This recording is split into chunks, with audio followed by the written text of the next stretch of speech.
So to introduce our guest speaker for this month, we have Tiffany Davault. She is a family resource specialist at the Fostering Collective. Both her and her husband, David, are the parents of two wonderful young adults who have each added through the family through marriage. She holds a master's degree in social work and is a TBRI practitioner. Together, her and her husband, David, have over 25 years of experience in the world of foster care, and they have a desire to support foster and adoptive parents who are providing healing spaces from children that come from hard places. So please help me welcome Tiffany. She's going to be, yes. All right, Tiffany, share screen for us. Welcome, welcome.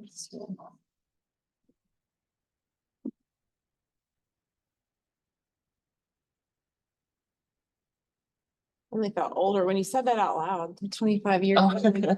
Suddenly aged my. I should have left that part out. No, it's okay. Okay, see if that works for you if you click on it. How about I go that direction? Nope. Oh, there we go. There we go. Okay. Unless you did that. All right. Well, there's my family. I'm excited to be here with y'all. Thank you for letting me be here. Do I need to? You were free. I walk. I do walk. So this is my family, and this is a year and a half old picture, almost 2 years old. So we're about to be getting new pictures next month. This is my daughter. She's my baby girl. She's about to graduate. So at the beginning of May, we'll be in Illinois, where she is going to school. We'll celebrate her graduation from college. And then my son is the other one in the white. He's now removed the man bun, so he's got the short hair now. So we got through that phase, and it's all good. But so there's spouses. We had my husband and I have been married for 32 years, and that we were babies when we got married, and so that's kind of the model we gave our kids. We said we don't recommend it, and they both did it in 1920, that sophomore year in college. So that's why we were all so young, I'm sure. Anyway, I could just talk about my family all day, but I won't. And I'm a family resource specialist, and we're transitioning my role with the Fostering Collective. We've been here about a year and a half in Texas, and my heart has always been for foster families. So I've been a social worker, I've been a foster parent, I've been a house parent in a children's home, and I've been a case manager. I've done the preventative services, kind of been around the foster care world for a long time. We've not adopted, and I've not been a CASA. So those are two roles I haven't had. So I can't speak to some of the CASA specific things, but I want to give you true confessions of a foster parent. That could be the other name for this. So we'll see how it goes. But my kids have both fallen in love with this population of children, those that have experienced trauma, and we've kind of raised them up to understand that. And so I see a need for more CASA. We need more advocates, and so I'm hoping that maybe we'll be launching some, but we'll see how that goes. The story is still being written. Let's talk about who's on the team. I pulled from the East Texas. Oh, there's a little thing on there. The East Texas. Okay, this is a challenge. The little words. I can transition. Yeah, of course. It's like right across my nose. It's okay. For the working definition that I understand from CASA is that they're appointed by judges to guide something. There we go. Oh, I probably could have figured that out. Oh, no, thank you. That's what I'm here for. See, your technical skills are on point. Yeah. So they're to guide a child or a sibling group through the system to safe, permanent home as quickly as possible. CASA volunteers research case records and speaks to each person involved in a child's life, including family members, teachers, doctors, lawyers, and social workers. Does that track? That definition? I noticed that foster family wasn't in there, but foster families would be the other group that you're talking to. Are there others that you can think of that aren't listed in there? Counselors. Yeah. Schools. Yeah. Yeah, we've got therapists. We might, I can't think of who else. I mean, there could be anybody involved in a child's life, really, right? I worked in a group home, and so we had contact with several different CASA volunteers that were coming for different kids. Yeah, and our roles were pretty wide. So knowing who's at the table is really important. And I will tell you firsthand experience from foster families that I hear, they don't know necessarily who's in what lane, what information is supposed to come from a CASA. They don't necessarily know. Well, I'm going to tell you, I can't read the text because you may know this family, but I received a text from a foster parent. Boy, I'm redacting a lot right now in my head, so I don't want to say this stuff, but she was upset because her CASA was reassigned and the bio parent's CASA was now her CASA. And I'm like scratching my head thinking, to my understanding, if we go back to the definition of what CASA is, it's for the child, right? So you're assigned to the child or to the sibling group, not to the bio parent and not to the foster parent. I just was left really confused for her, but how did she get there? What's the biggest challenge? Where did she miss the boat? Or I don't know. I scratch my head a lot of times with this particular family, but it's concerning that we don't necessarily know where we fit as a foster family. And oh, come on. Now that makes that not work. You know what? I just wanted to make an appearance. Well, I can't do that either. Possible. It's all good. Sometimes. Okay, now try it. There we go. No, yeah. So in my digging and when Stephanie asked me to speak to y'all, like, okay, so excited because I have been in the world a little bit and seen CASA from the outside from a lot of different angles.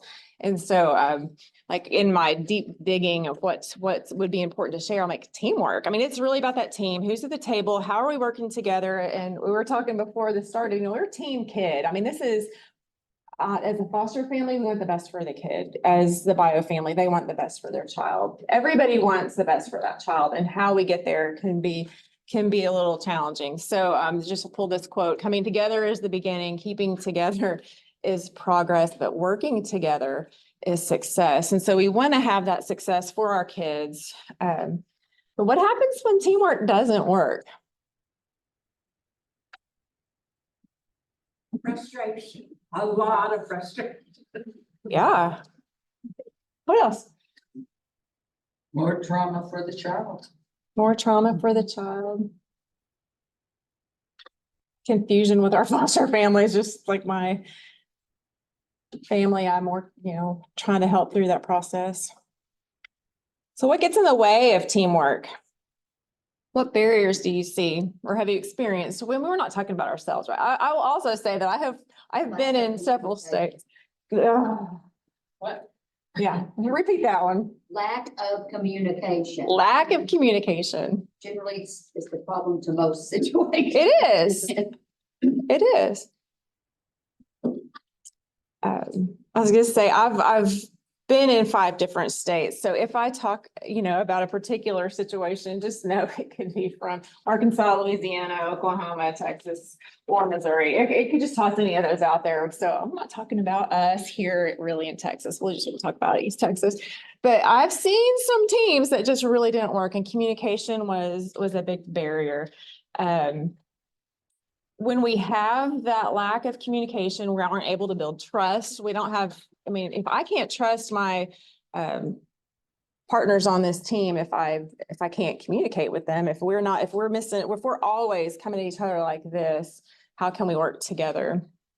I think, and I Googled all the things, but I found a lot of resources, and some of those reasons that teams don't work. There's that lack of trust, poorly managed team conflict. When I go back to that circle of there can be a lot of conflict in there, but who's managing that? And, so many of us are in a volunteer role. Who's the voluntary referee? I don't want to look at it that way, but we do have to think about how conflict is resolved in these groups. Conflicting goals.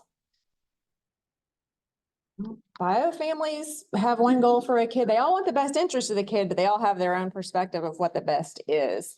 And it's competing. The foster family may not trust the bio family. They don't trust the judge. They don't trust the caseworkers. And right now, the state's not winning any friends, with this transition. It's, we've had a lot of radio silence. I don't know what you're hearing from families that you work with, but their families are really frustrated with the state. So we've got these different goals. Right now, they're just trying to stay afloat and like, where am I going to fit in this child welfare world when things shake out? You might have team members that are dominating. They just run the show and they will run over everyone to get their agenda met. Sometimes that lack of just role confusion. What is my role? We can talk to foster parents and say, your role is to provide that nurturing home for the child to thrive and grow and heal. And then we've got the bio families. Your role is to do your work to get your child back in your home so that you can provide that nurturing home for that child to grow and heal, right? And then you guys have this position where you're looking at all these other angles. We don't have access to, as a foster family, I can't go in and ask to see anybody's anything. I just am there to take care of the kiddo. So if it's related to school, I can talk to them about school. If it's related to that therapy appointment that I'm taking them to, I might be invited into that. But you have a unique perspective that you're getting to gather all that. Sometimes that role confusion can get really hard. Yeah,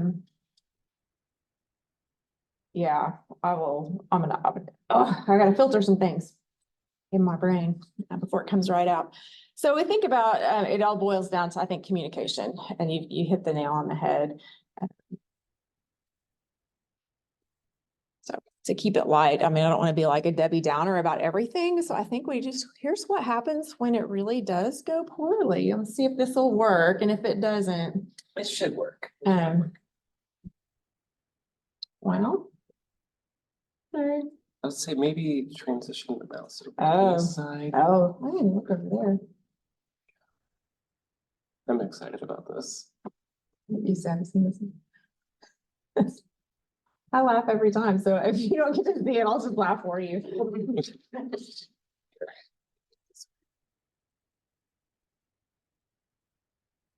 Good thinking.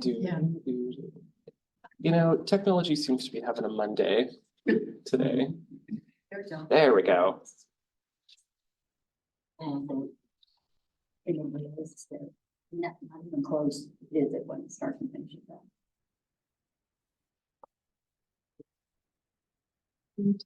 Come on. We got a circle and a circle. I think that's a good sign. Oh, you had it. Oh. Let's try this.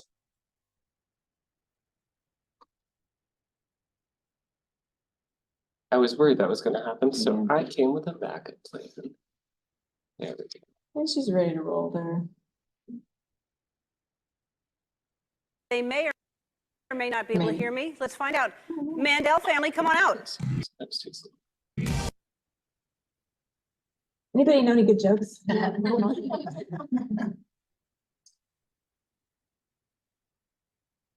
Backstage, they may or may not be able to hear me. Let's find out.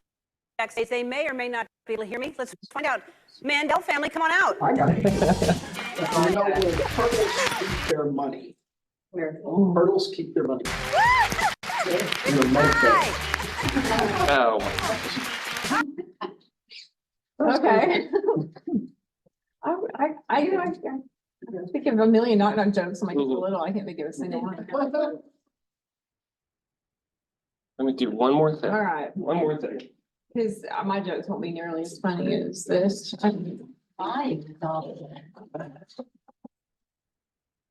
I know some of you guys are brand new advocates. Who's the longest term on it? You probably need How long have you been doing it? 8. I'm in the 8th year. Cool. Close and then blend All out. right, I have a family back Here, stage. They may or may not be able to hear me. Let's Something's find out. happening. Mandel family, come on out. All right, we figured it out. Hi. Hi. Are you over here? Are you Cheryl? You're here, yes. Hi, Cheryl. Hi. Hi, Mandel family. Where do y'all live? We live in Tarzana, California. All right, and you want to introduce everybody? Who's who? Who are you? I'm Alyssa. Hi, Alyssa. What Hi, do you Aly- do? I'm a student at Cal State Northridge. What are you studying? I'm studying early childhood development. No, wonderful. And you are? I'm Mike, the dad, and I'm a manufacturer's rep. All right, and you are? I'm Lindsay. I'm a senior student right now, but I just got accepted also to Cal State Northridge for film. Congratulations. All right, and you're the mom. All right, you look lovely. Look lovely. Thanks for being here. It's like the game of telephone, but you'll be wearing these noise-canceling headphones. I'll read a sentence to Cheryl, who will pass it on down the line. When Lindsay gets the sentence, she will tell me what she heard, okay? All right, Cheryl's going to look at me. Everybody else turn and look at Twitch. DJ Dirk, start the music. Okay. You ready? Can you hear me? Okay. Here we go. Howie Mandel got an owie in Maui while boogie boarding with Heidi Klum. Okay. All right. I met Howie in Maui, and we went to a motel. I have an owie when I met Howie Mandel. Okay. I love bananas and ice cream. You got it? What? I love bananas and ice cream. All right. Let's turn the music off. All right. You can take your headphones off. Lindsay, what did you hear? I heard, I love my dad and ice cream. Okay. All right. Well, That's true. that is true.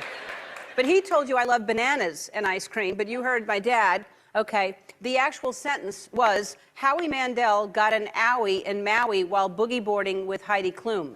I got some of it. You did get some of it, yeah. I got But some. then you ended up in a motel room with him, somehow, with Howie.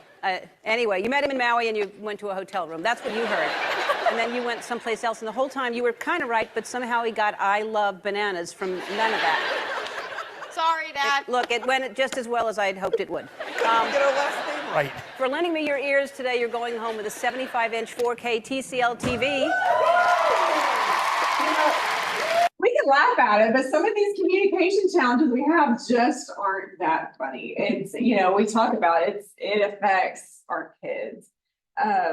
And so when I think back to this text I got from our mom, like she is so confused about who has a CASA. She's confused about what the judge is going to do. The CASA is the one making the decision. Like, as far as I know, the judge really is the ultimate decision maker. Okay, I thought that was probably the case, but somehow this CASA has a whole lot of power and will be telling the judge what to do. And I'm like, so, that's where, I could use some feedback. Like, how do I talk to this foster parent? Because I'm, an outside observer in the situation, providing support, that I want to help her understand the communication she Touch the clicker to see if it. There we go. Perfect. Yay. So let's, we want to get past some of those negative stuff, but those barriers that we have, I think, are listening. The biggest one, we hear what we want to hear. We listen through a filter that we're listening for something in particular. And what we listen for, we're probably going to hear what it is that we're listening for. So, what are the barriers to listening besides music playing and, Distractions. what distractions do we have in this world? Personal bias. Personal bias, yeah. That's a good one. What other distractions? Work, life. Work, life. There's all kinds of distractions. I left my distraction over in my purse, but I did get my messages on my watch. That's still a distraction, Like you mentioned earlier, preconceived ideas. Yeah, really good one. We can go in listening for something to confirm what we already think, right? And we'll probably find it.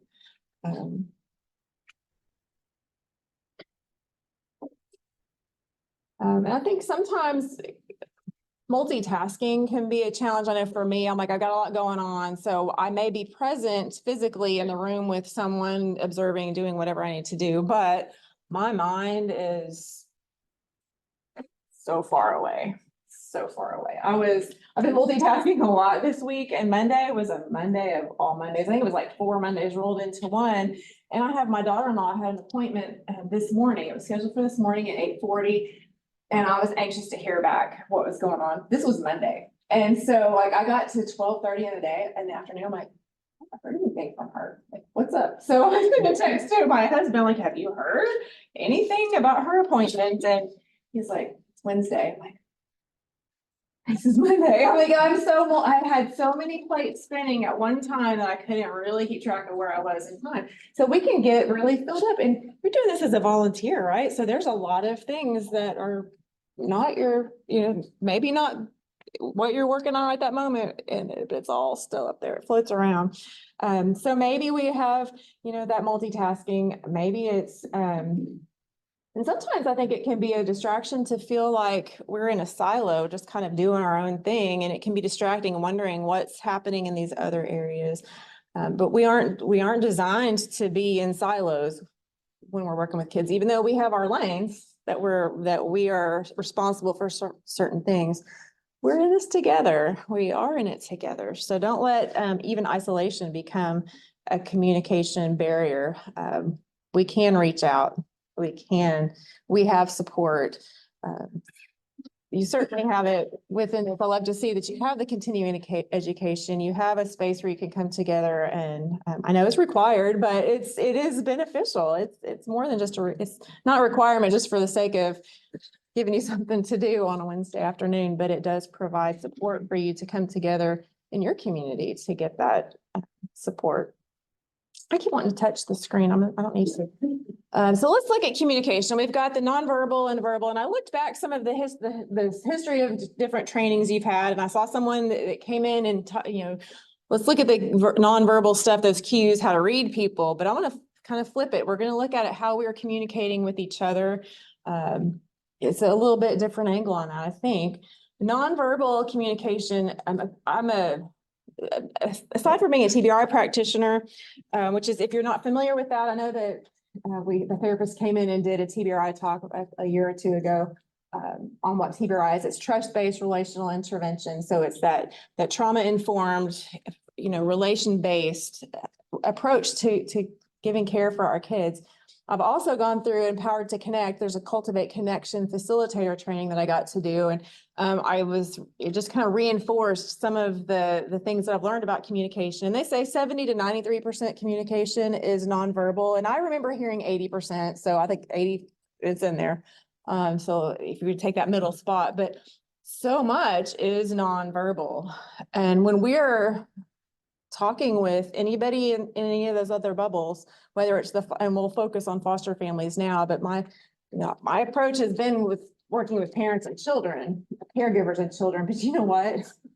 We all have these same needs for communication styles we need to think about that when we're interacting with our coworkers, with our kids, with the court system, with bio families, with adoptive families, everybody that's in the room with us.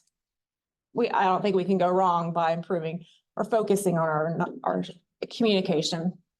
So what messages do we send in these 7 areas? I'm going to just consider this. The Power of Showing Up is a book that was written by Dan Siegel. I don't know if you're into the brain sciencey kind of stuff, but the just the neurobiology and attachments. It's where I love to spend a lot of time, so I won't go there. But he and Tina Payne Bryson wrote this book on The Power of Showing Up, and they identify these 7 areas of nonverbal communication, and just a way to kind of think about when you're approaching it could be a difficult conversation that you're going to be having with someone. And I know I can get amped up about something ahead of time, and I've already made my judgments about how it's going to go, and I've already filtered like what I'm going to say based on what I think their results. I can spin a story so big before I even enter the room to have the conversation that it fails because I was already had those preconceived notions. I already had my plan based on. So let's set all that aside. Take a moment before we go into conversation and think, what am I saying with my eyes, and there's a physical, they have 7 spots, like physically touch your eyes, before I go in, it takes just 30 seconds to kind of go through this, but what are my eyes saying? If you go into a situation where you're going to be frustrated with a caregiver or with whoever, we can get I can be stanky eyed. I mean, I can give the eye. I learned it young from my mama. It wasn't the soft eyes. So if we can approach a situation with soft eyes, just think about it. Just what are my eyes saying? I love those memes like, my face gives it away. Like, can we think about what our face is saying? Is our jaw set tight? Can we relax that? Because whatever message we're giving isn't going to be received the way we intend for it to be received. So think about the face, the eyes. What are they saying?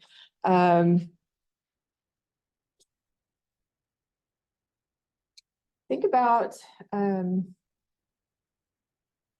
your tone of voice. So maybe it's just what is my tone saying? We think about tone, cadence, and volume. Those are the things that we want to think about. So let's say sarcasm is my native language, and so I've had to work on that one because even my tone of voice, I can say the words and it's sincere words, but with that tone of voice, that's going to be misinterpreted and it just won't be received well. So if I'm like, come on. I mean, there's like different, I'm just saying, come on, maybe I would like somebody to come along with me on this journey, but I'm like, however I've said it is going to impact how they receive it. So what our intent is going to be received in a way that's filtered through that listener's bias that they have against us already. So you may be going into some tense situations with foster families. You can resolve some of that before you even have the conversation, just with the soft eyes, the gentle face or gentle eyes, soften your face, tone of voice can be soothing. I don't mean condescending soothing, because I can do that too. I mean, there's 1,000 ways to say it, but so how do we want that? How does that come across? And so when maybe it's a more playful, we would just want to keep it at beat, so we keep it lighter. Sometimes we have to turn it to more serious, but if we can still have the volume. I don't know if you've ever been told, quit yelling at me, and you weren't yelling. It was just intense. So think about, how does that feel in your throat? Maybe even practice it if this is an issue for you. Like, I come across intense to people and I can feel when it's more intense in my throat and my neck, how it feels. When we can be tuned into our bodies, our communication will be received probably more likely the way that we want it to be received if we're considering that. So think about it. We've got our face, we've got our eyes, our throat. The next one would be think about our posture. Are we just threatening in our posture? I mean, if there were somebody sitting on the front row, I would certainly pick on them. But since Amy sat in the second row, I'll just pretend. No, I'm kidding. If I'm coming at someone from this angle, like, maybe it's just naturally we're in this space, but I've got something to say. That posture is threatening, and it may be a kind thing I'm going to say, but just how I'm in the room, the words aren't even going to matter. And if you think about our kids, caregivers, our kids have so much trauma, they've experienced so much trauma, and these foster families are living with that trauma. And so they may be a heightened alert as well for any of those kind of signs that are going to be threatening. So just, come pull a chair next to them and sit next to them if you're going to have a harder conversation. Or ask them to stand up and join you for a walk. I don't know, but match that behavior, that mirror them a little bit. So consider your posture. We've got our face, our eyes, how do we sound? What is our posture like? And the next, our arms, like, hold on to your arms. There are people that just are flailing. They're flailing those arms around just everywhere. Flailing, that's the right word. Flailing their arms around. That can also be threatening. It can also cause just a little distress. It's just a lot of energy going on. Maybe we need to bring some calm to the situation. So think about what your hands are doing. I mean, you don't want to be stiff like a soldier, but I'm picturing this in England, they're standing guard and we don't want to be like that, but keep calm, keep your hands calm if you can. So that's not a threat. Then we've got the timing. Touch your watch. Just think about maybe something doesn't have to be talked about right this moment. Is it a heated situation? Do we need to just take a minute? Even if you're not wearing a watch, touch your wrist, it's just, think about it. Will it be received better when everybody's back online? Or, we're not alerted to a danger situation. We're not threatened. We can then have maybe we can receive some harder news, because sometimes you have to give some information that may not be well received. I mean, it's just, or hear some things, even how we receive information. Just think about this. Timing. And then the last is, what's that intensity? My husband, several of our foster kids would say, "You're always yelling." He's not yelling. He's one of his intense voice, but his body physicality, he was just always intense. He's like a wound ball of nerves, and you look like if you just, he would explode, because he was just always just intense.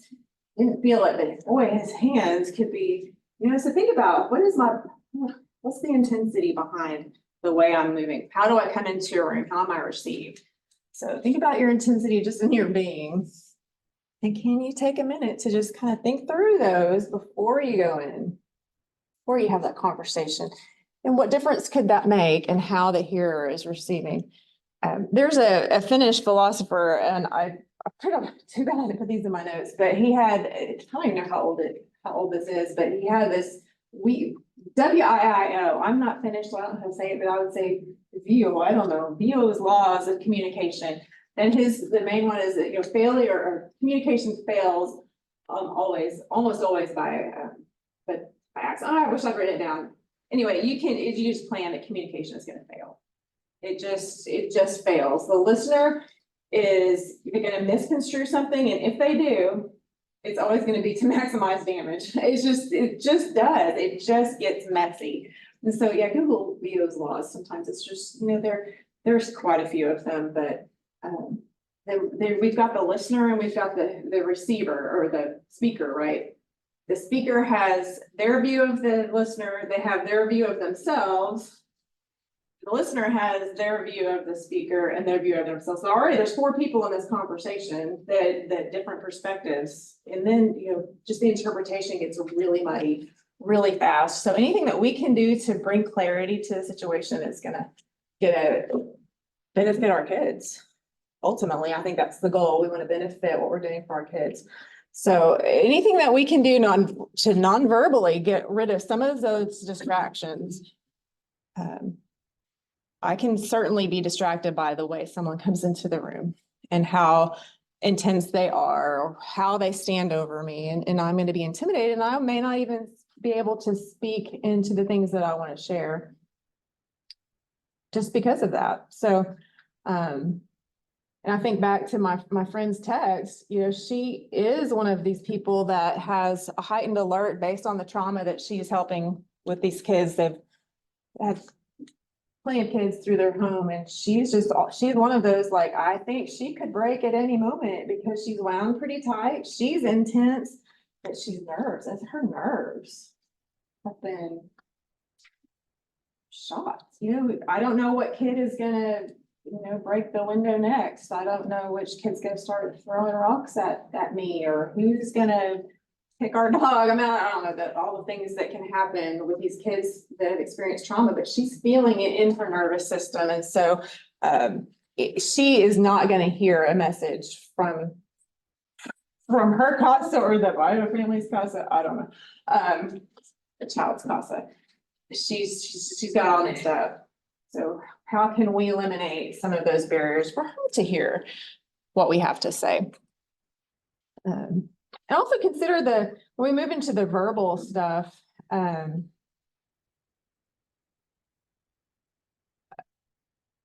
words we say, we have to be as efficient as possible with our words. There was I wrote it down on my phone and I left my distraction over there. So now I'm going to be terribly paraphrasing it, but where words are many, sin is, that's a proverb from the Bible, but where words are many, sin is near. So we can really mess it up. The more words that we say, the more misunderstandings we're gonna have. If there's just more opportunities for misunderstandings. So can we keep it simpler? Sometimes maybe not, but how, in the words we use, there's a lot of ABC words, there's a lot of alphabet, in the child welfare system, a lot of words that are abbreviations and they changed. When I moved to Missouri, it's been in 2020, I started working for the state there. They had a whole different set of abbreviations than I was used to in Arkansas. It was like, okay, I understood some of these, but now it's not DHS anymore, it's I've already dumped it because I was only there 2 years, because now we're DCFS here for, what are we here, DPS? I don't know, everybody has, it's all the same thing. It's like the state, I'll just keep it simple with that, but everybody had their different acronyms for everything. And as a foster parent, I can't keep up with that. I couldn't keep up with it as a trainer. I couldn't keep up with it as a state employee. It's hard. So let's say keep it down to the lowest common denominator. What is it they can really grasp? What do they understand? Is it likely to change? I don't know. We always, the behavioral level or levels of kids in care, now that we had 4, now we're gonna have like 23. I don't know, it's some ridiculous number. It changes all the time. Say what we mean, be very specific. Yeah, I don't want to get to, I don't want to say negative things, but it can change fast. So let's try to eliminate that for our families if possible. And also remember, I don't know, do y'all get it? I could be reading into this. Do y'all have difficult conversations with people? Do you ever have heated conversations? Okay. Often. Often. So what do you know about brain development and brain science? Have you seen the hand model of the brain ever? Yeah, okay, we're just gonna do that. So yeah, so let's just say our brains, let's pretend this is our brain. Our brains develop from the bottom to the top and the right to the left. So this is what's fully formed when you're born. That amygdala is the part where it's gonna sense the stress, that's where your fight, flight, freeze, or fawn responses come from. It's right here. And that's the part that's the first form. Some people call it reptilian brain. It's what's there. It's there when children are born. So when they're upset, they cry because they need their needs met, and so on and so on. I won't go down that because that's a whole nother topic. But when we are, when we develop, that prefrontal cortex comes much later. So like I look at the picture of my kids, they're 24 and 25 now. Their prefrontal cortex is almost fully developed now. It's getting there. So it takes a long time for that to come online. So that's what protects making sense of the things that our bodies feel, because that's what the amygdala does. It's making sense or feeling that. And then the brain is like, okay, we got to make sense of what's going on. Is this safe? Is it not safe? When we get in these heated situations, those families that are caring for kids that have experienced trauma, a lot of times these kids walk around, their prefrontal cortex is flipped. Their lids are flipped. You've heard that phrase. Talk about different phrases that I guess they say flip your lid in Colorado. So do they flip their lids are flipped? You can talk and talk and talk and talk, and they're not going to get anything except frustrated. I can take this in a relationship with my husband. I mean, let's bring it to real personal. If we're both in an argument, we're both talking to that bottom part of the brain. There's no sense being made here, but we're a lot of words. A lot of words. So if whatever we can do to help calm that, co-regulate, regulate, we're going to be regulated ourselves. It's important for us to be in tune with what's happening here so that we can help someone else come back online. Then you can use the words. It's like I know with children, like they're going to process about 6 words. They're going to hear 6 things to use it. The rest is all just well. And that will be true of the caregivers as well. Yeah, it can be true of us. So when we get into those battles, it feels like keep that in consideration. We're talking to that lower part of the brain, so keep it very simple. Very simple. Then we can go back through the different things. How can I communicate with this foster parent? I'm gonna sit next to them. We're gonna behavior match. I'm gonna help them regulate. I'm gonna stay regulated. That's kind of where that's a value you can add to them. They need someone to do that for them at that point. So I think we all need that sometimes. That, you ever just need a hug? No, I know you're probably not going around hugging all the foster families, but you know what? They might welcome that if you have that kind of relationship. There's no no-nos against that. We're humans. I mean, some people don't want to be touched, and that's understandable, but that's where we can get some release. Some physical touch is important. So wherever you can do that, I think that's fine, but just use your voice wisely. I think that's the key. Use your voice wisely. You have a lot of impact. You have a lot of room to influence the situation, to help that provider come alongside you and understand what's going on. I want to tell you, I wish I had just oodled the resources that I could do research and have polled like people across the nation what they would tell you if they were in this room. Here's what they would say. Well, I don't have those kinds of funds, but I did Google. Here are some things that foster families would like for CASA volunteers to know. Do you want to hear them? Yes. Okay. There were 4 questions, and I printed them so little that I can't read them, so I will tell you some of the answers. That's fun getting old. They wanted to know, what worked well? Have you had a relationship that worked well? What worked well? What didn't work well? What do you wish they had, told you, or those kinds of questions? So one family paraphrased it in this one answer. So this answered most of the questions. So this is going to sound backwards, but while fair and open-minded, she made it clear from the beginning that my child, who she was advocating for, not me, not my family. So that's good. She knew clearly what the role was and what they were there for. She held me accountable and asked me tough questions. She was honest about our odds and the outcome. She kept me grounded through the process. There are too many caseworkers who are busy trying to be nice to you and be your friend. So having that one person who I knew would tell me the truth was invaluable. And I can confirm that, having been a foster parent, the caseworkers want to be your friend because they want you to take their kids when they call you. But they're not always going to tell you the truth or the whole truth. They might leave some things out, and then they can get caught off guard by some things that may happen. So it's, maybe it's not your role to share certain things, but where you have capacity and ability to be honest with that family, do it. They need that. So that was, I loved what that was just, I thought that was a good answer. Here's an answer to what do you feel CASA should understand about foster families. Knowing that the foster parents are the ones who are in the trenches, they are your best resource for updated information on how the child is doing. We can tell you how the doctor, therapist, dental visits went, any changes in behavior, how they are doing at school, how they behave after visits, etc. Being a good foster parent is hard. Oftentimes you don't feel like a good foster parent, even when you're doing a good job, because it's hard and it tears you up sometimes. It's just, there's not a really good way to say it. It's just hard. It's messy. I don't know why people do it.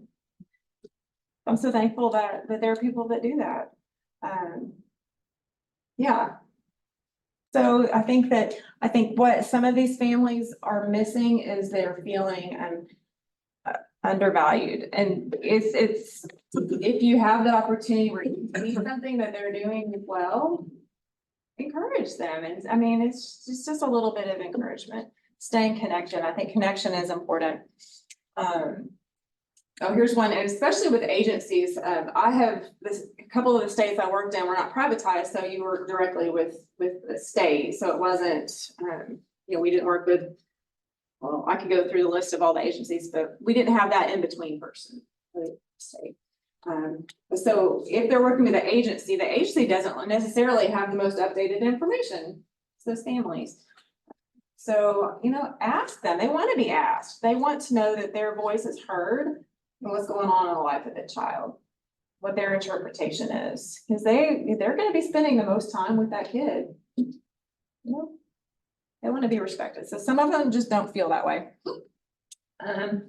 And here, I thought this was an interesting question because we know CASA is there for the child. It's not necessarily to support the family, but that one of the questions they asked was, what is the best way a CASA could be a support to your foster child and or to you and your family?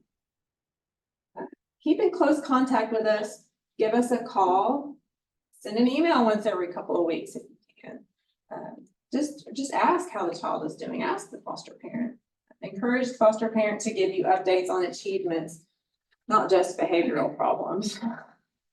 So are there some things from your experience that you would share? Have you had a good relationship with a foster family and what went well? Let's start there. What's worked well for you? Listening. And being her person that she can vent to without even saying anything, just listening. That's such a benefit. And we are fast friends now.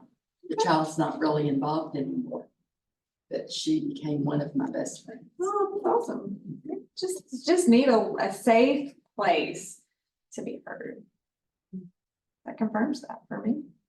We had that situation because we had 4 kids. And so we'd sit down with the kids and then Lars would go play and I'd sit with the caregiver and say, how are you doing? Same thing. So it's like, oh my gosh, she suddenly had a lot to say. Yeah. Yeah. You can get a lot of insight that way. And she feels valued. We do support groups at the Fostering Collective for parents.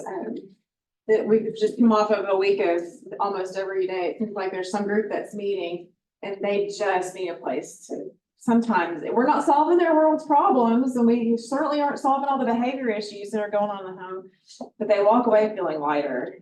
And so just having that safe place. And to be asked, how are you doing? Because the CASA's not there for the family. We're not there to mental health of the foster parent, right? And one question can offer that to them, which is going to be a benefit to the kid. Anything else have you seen work well? I know it seems like often there's a lot of reporting and you kind of have to come in and say, oh, I need this, this, and this. And if you could just have empathy for all the gyrations they have to go through, like, well, maybe we could help you or give them a heads up. This is something we're gonna need. So, A heads up. I did read that one and I didn't copy that into my top remarks, but one thing that I did see frequently was just a little bit of heads up. When I was a caseworker in Arkansas, I would I had to see our kids at school sometimes, but sometimes their CASA work, CASA volunteer would show up at the school and maybe I'd gone in to meet with that kid. And I'm like, I didn't even know. I'm like, we're on the same team, but they just have to, sometimes you just got to get a meeting with that kid whenever you can. But a little heads up so that I could coordinate my time as well. The school, I'm sad that, do y'all go to schools a lot? Because it's a bummer that kids miss so many class hours because of therapy appointments and because of all the things, visits. One of our foster daughters, she struggled so much in all of her classes, but she got pulled out almost it was probably 2 days a week. She was getting pulled out of her Algebra 2 class and she was failing. But she kept getting pulled out for her therapy appointments and nobody was contacting the foster parents. I realized she'd been in care for a long time before she came to us. So it's been ongoing. Nobody was contacting the foster parents because at that point, the foster parents I don't say they didn't care, but they weren't involved in her day-to-day. So the caseworkers would come pick her up and take her out. She didn't know she'd missed school. So when she came to our house, like, what? We're going to be involved with this. So you've got some families that really want to be involved and help that kiddo. And then when you find out they're taking them from the same class or failing, can we eliminate that? So some communication with the foster family, not even necessarily the school. When would be the best time to see the kid? And it could actually work out at a time that's not during that particular class hour. Because there's a lot of coordination that goes on. All these medical appointments, like, you know, you have to go to the psychiatry appointments whenever you can get them. You don't get much say about some of that. Where can we relax some of that? Anything that's not worked well at all? I'll say this, Tiffany, like, one of the things that going back to what works well. Oh, I'd rather talk about what works well. Is, you know, pointing out to the foster parent what you see them doing right, or what you see them doing that you know can benefit the kid, and how what they are doing on a day-to-day basis is benefiting.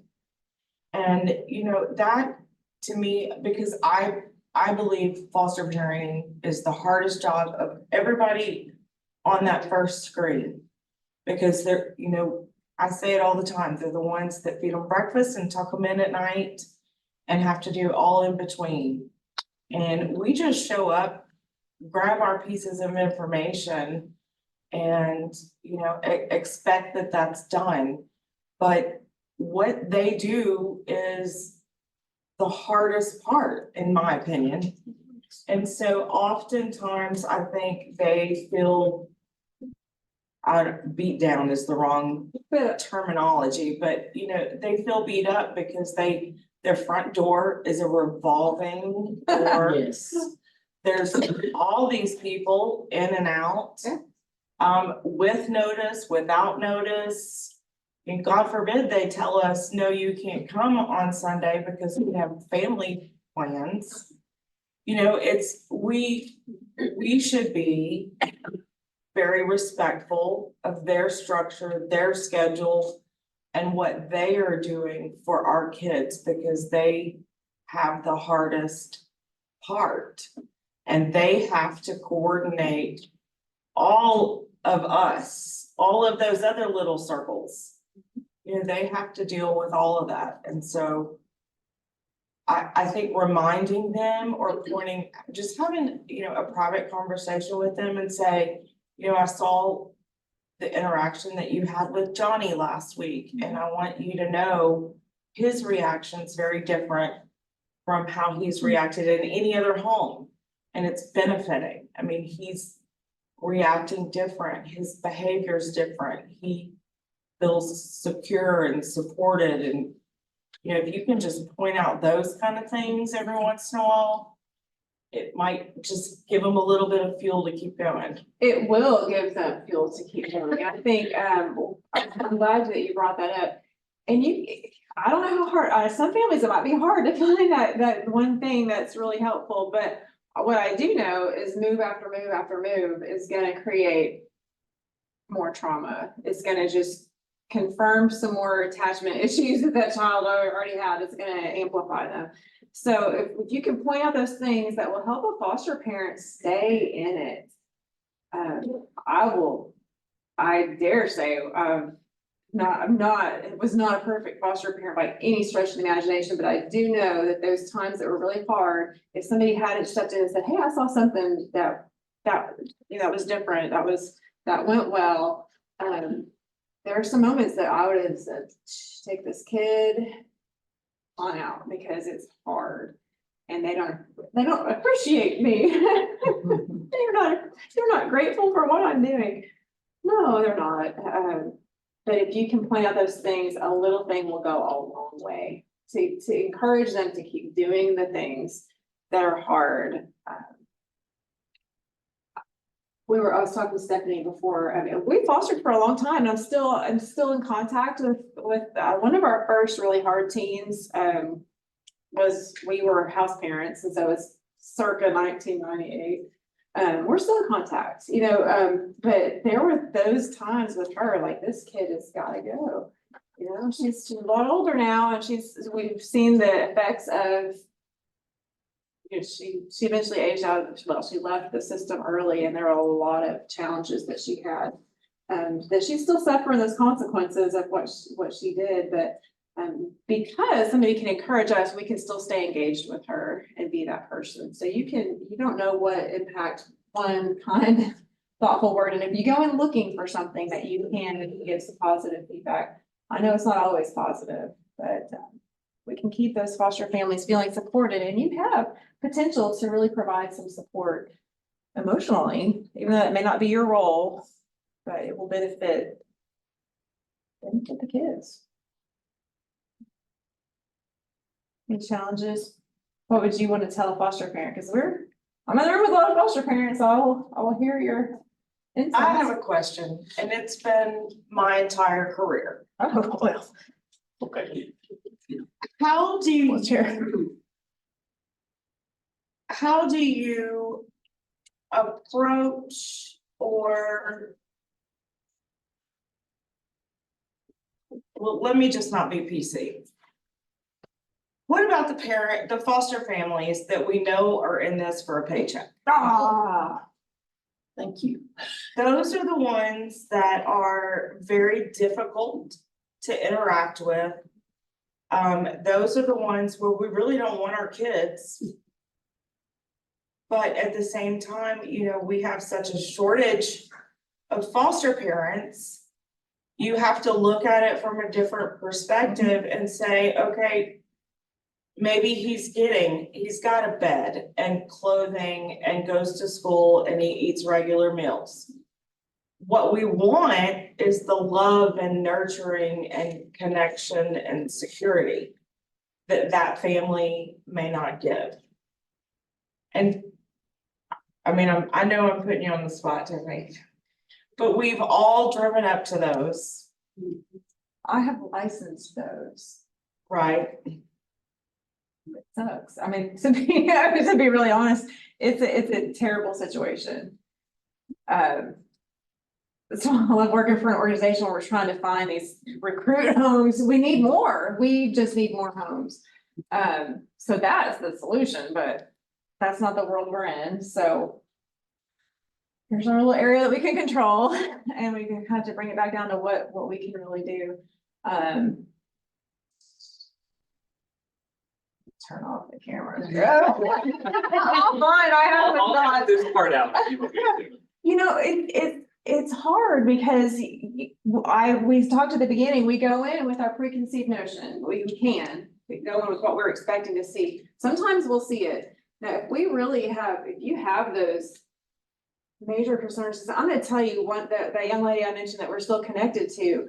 When she left, she had to leave the children's home for the behaviors that she had, and that was heartbreaking. And it was just one of those moments that it was a hard decision, but she ended up moving to a family in a different state who then released her into care again. So then she's in another state with one of those foster families. It's a paycheck. And they had a trailer behind her house that she put 6 teenage girls in, and she got checks for them all.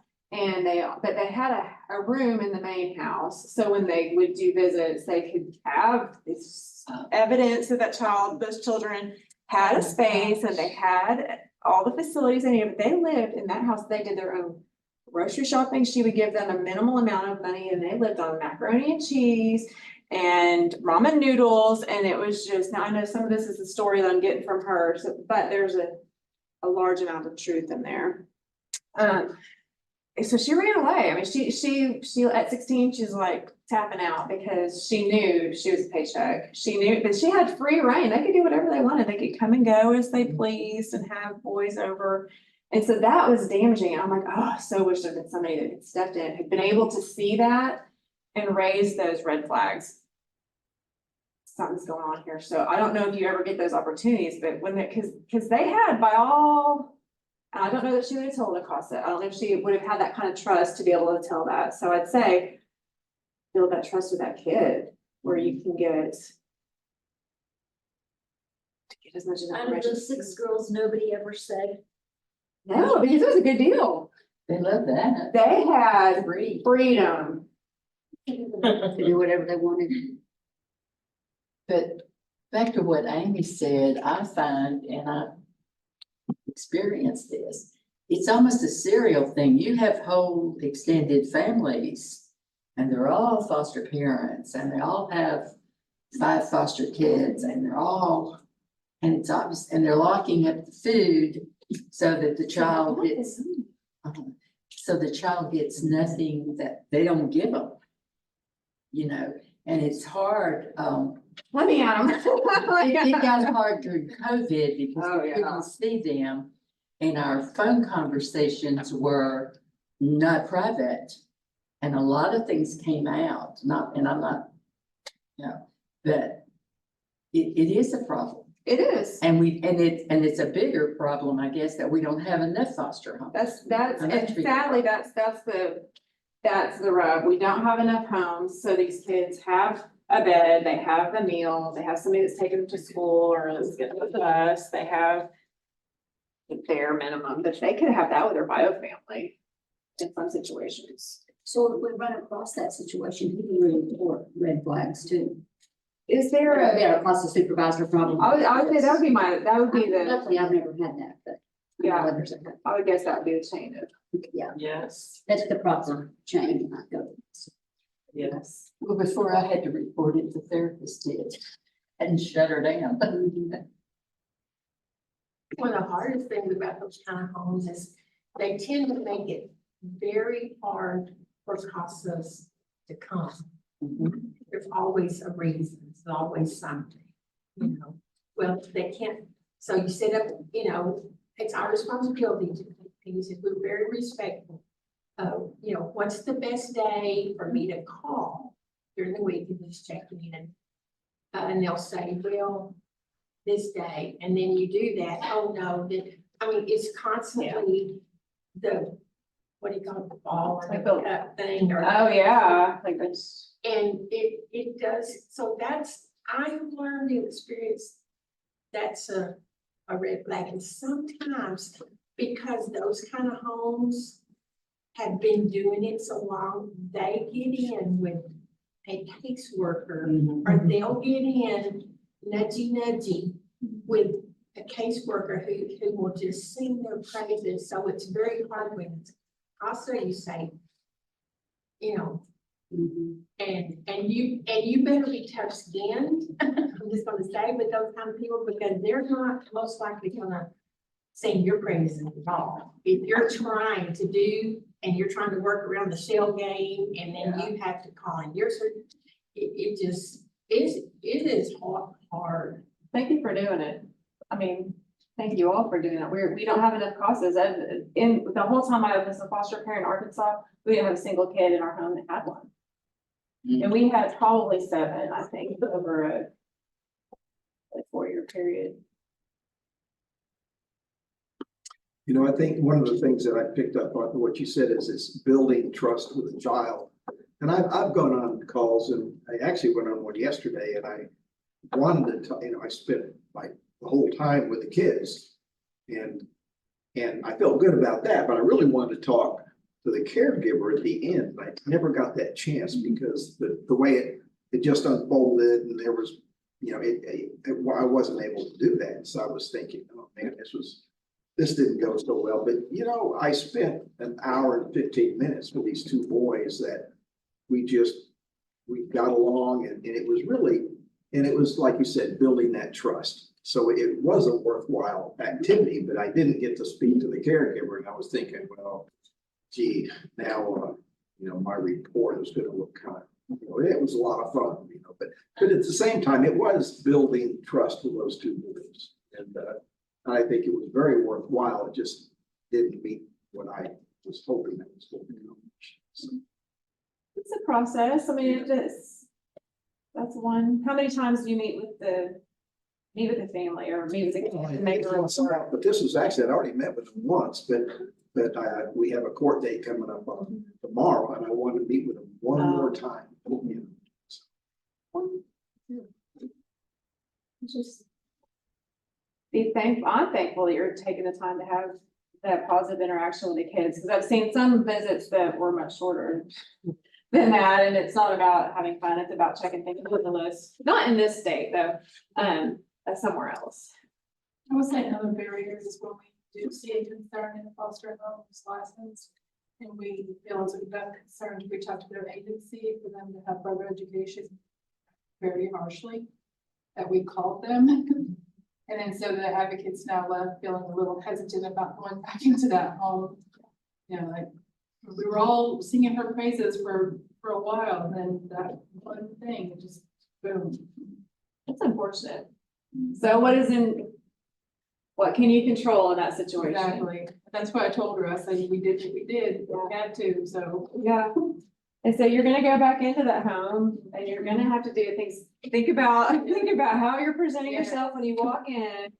Where can you kind of reset it? And That's what made me think of it when you said, talk about your facial expression earlier. I have a conversation with her about thinking about, coming it down and just keep it positive. well, there may be some things that aren't positive, but if I we mean, can- we can keep ours. Yeah.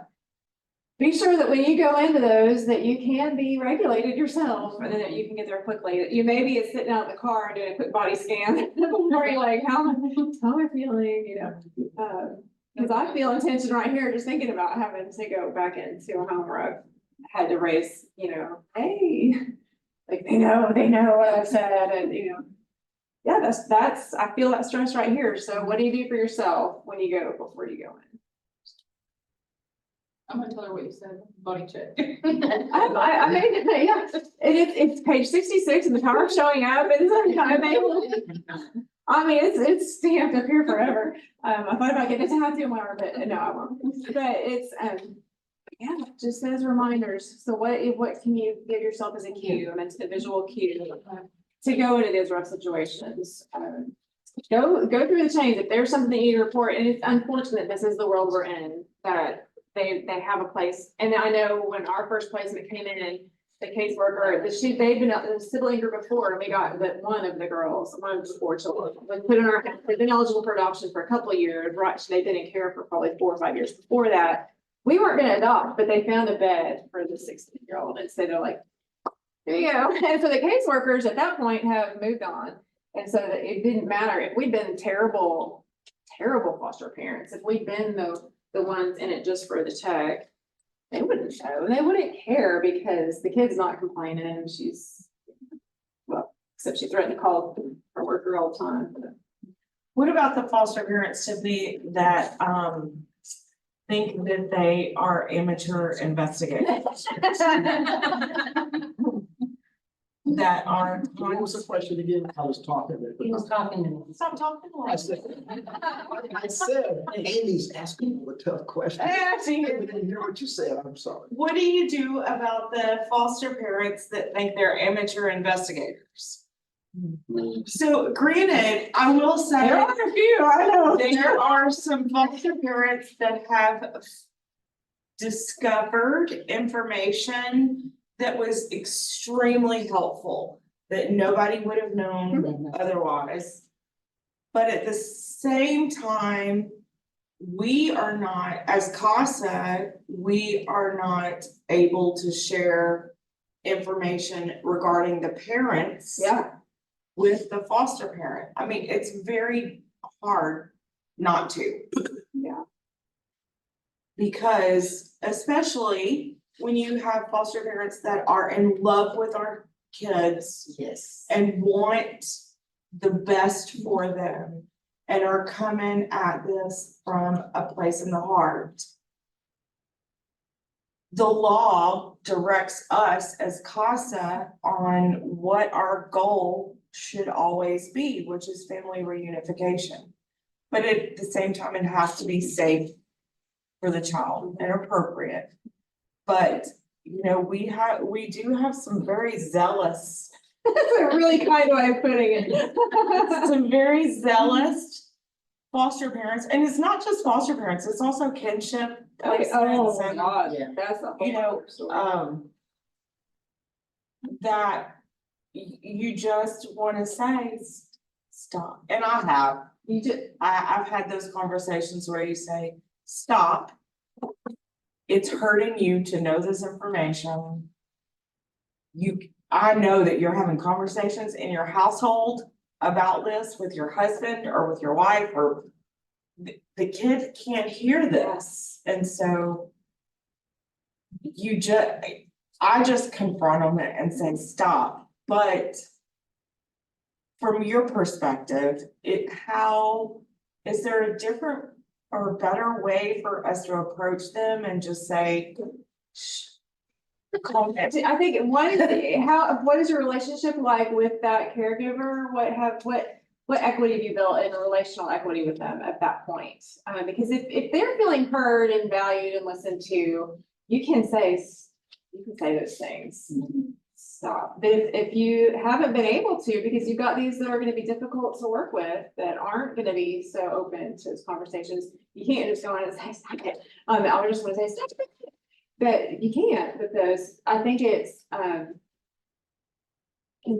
continuing to educate them on what your role is. You can't really tell them what their role is, but I don't know if your connections with the agencies or whoever's licensed them, to have those conversations, because those teams, like if they're at the table for any meetings, if they're valued and heard, they have a place to have their voice heard. Sometimes that's all they want, and to know that you heard them and know that this is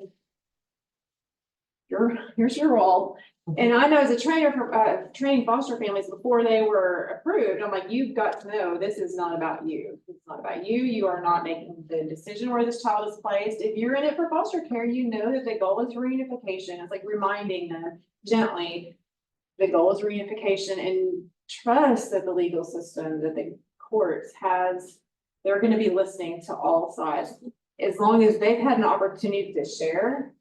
And I don't know what they do in Texas, because I'm still pretty new here, but in Missouri, when any of the court dates, the foster family had the opportunity to fill out a form. If they had pictures they wanted to attach to that form, they would send it. The judge would get it about a week before the court hearing so that their voice was heard. It was there, they saw it. The failure is that it didn't get to them in time. All of our judges in all 3 counties that we are appointed to, all of our judges encourage court participation from caregivers, whether it's relative, foster parent, it doesn't matter. And the law allows them to testify at those hearings. Sometimes I will say, especially in Arkansas, we had twice the kids were picked up and taken to court during the day, and we didn't ever know it was on the schedule. So the communication with, if you know, in this, I would think it's fair to assume that you'd be able to share that information if you had, just to confirm that the caseworker got that information to the family, that they got the schedule. Sometimes they don't. That communication falters. So that's something you can share that helps that family know that you value them and what they're doing, and that you'd like them to be at court. Give them the opportunity for their voice to be heard, so that you don't have to be the one saying all the things, but when in those in-between times, you can encourage them to just let everybody do their job, because it can make it harder for themselves, harder for their kids. And I hear those conversations sometimes. I know they're driving in the car with a kid in the car, and they're calling, yammering to me about what's going on. I'm like, stop. You're like, I was a kid, can you call me when you've gotten home and the child is something else, or sometimes it's up to us to be, I won't say be the grown up. That really sounds very demeaning. That's not what I mean, but we have to be the one that puts the boundaries on and help them to practice their boundaries. So sometimes we got to do on the low, down low, on how we're going to coach the families. So we had that happen to us several times, where the grandmother, who was the caregiver, wouldn't get notice of the meeting from the CPS. And so she would always come back with an email to us. How'd it go? What happened? And we were instructed to talk to your CPS person, and she would try. And they're not reliable to talk to sometimes. Yeah. So, yeah, anything with new prevention, it's helpful. I will say this from our perspective, meetings like permanency conferences, court hearings, any of those kind of things, it is okay for us to invite them and give them that information. I will want you to hesitate if it is a licensed foster parent and the parent is going to be present, or is to make sure that do they want anonymity? Do they want to keep their name withheld? Because a lot of times in court, people don't think about it, and they'll say, well, Miss Davault, as the foster parent, and now the parent has your last name. the last name of the foster parent. And they may not want that, and we need to make sure that we respect that and ask that question before they show up, which is also why we don't put locating information like in court reports. Like, he attends Wise Elementary. Well, you know, we don't want a rogue parent to show up and try to take their kid out of the school. This was a kinship, and it would be, from our point of view, what the judge said. That was all that we would share. That's okay. That's fine. But I found that I always let my foster parents know what the court date was, because CPS rarely. Yeah, as soon as you can, and I know they are so overworked. Well, some of them don't wanna know. That's their Yeah. boundary. And that's, Also. that's right. Yeah. No, So just to know your families, know the families that your kids are with, I guess, not your families. Know the kids. becomes your family because it affects your kids. We just find us some more homes. You know, that's, you know, when you come across people that you're interacting with, you go, hey, they would be a great family. Send them our way, send them our way. What, do you have an ideal model of this is the ideal foster family? I mean, what would be age-wise? What do you, or is it? Well, it depends. I love empty nesters, because they have energy. Empty nesters that have some energy, healthy ones. Well, not even really healthy, but if you got time that I worked very part-time. We were missionary staff, and so I had a very flexible schedule. My husband's was relatively flexible. So when we got calls from the school, you gotta come pick up this kid because they just cussed out their teacher and they had a food fight. And like, you know, we could drop what we're doing. We could go take care of it. We could take them to the doctor's appointments. We could take them to the therapy appointments. I discovered that these kids, they've been in family therapy, but no family members ever going. No foster parent ever went into the therapy session with them. I'm like, why not? Because they were, you know, it was a single mom working full time, and DHS was doing all the transportation. It was a transportation worker. It wasn't even the caseworker. So you're like, nobody was going. So filling that gap, someone that has the capacity and the heart to do that. So it doesn't necessarily have to be an empty nester, but I do find Flexibility in the schedule. there's a little more flexibility. It really helps because I'm not. Wisdom. And yeah, Yes. yeah, and wisdom. And wisdom. And wisdom. Yeah, and we fostered before we had our own children. It was great. I learned a lot of things not to do, but then also in the mid-90s, it was a different world. Training was like, oh, they measured our space and made sure we had room for a kid, and that was, you're good to go. I'm like, oh, great. Then this 3-year-old comes in and cussing us out. Like, I don't know what to do with this, but they didn't train us for that. But we were young, and so there is, I think, I wouldn't have licensed us. I don't know. So yeah, I think flexibility and just and I think on the front side, there's just to know that your job as a foster parent is to provide a nurturing home for that child to heal and develop their, you know, catch up a little bit developmentally to be in a safe place that they can grow and heal. Our job as a foster parent, and it's okay to be reminded that it's not my job to place this child. It's not my job to, oh, this child is gonna be eligible for adoption. I know this family over here, and I think they would be a great fit, and I'm gonna maneuver the system, and I'm gonna work around. So encourage families just to stay in their lane. I don't know how you can say it kindly, but stay in your lane, man. We've got those bumpers, those lines for a reason, so that we're not running over each other and making it worse, because the traffic will flow a whole lot better in our lanes. Gentleness, how we present ourselves. I think it just comes back to communication. How are we engaging that thing? So Andrew and I know a lot of, I mean, we're retired. We know a lot of people who are either entering retirement, or most of our friends are retired, and they have energy, most of them. But if they were interested, what would they do? I mean, how do you bring up that conversation? You know, I mean, couple glasses of wine and asked him. I didn't say that. Yeah, you know, you say, I've noticed some things about you that you would, you know, I've noticed these personality traits, or maybe their heart for something, and, you know, have you ever considered? Yeah. Like, we see a shortage of really great homes for kids.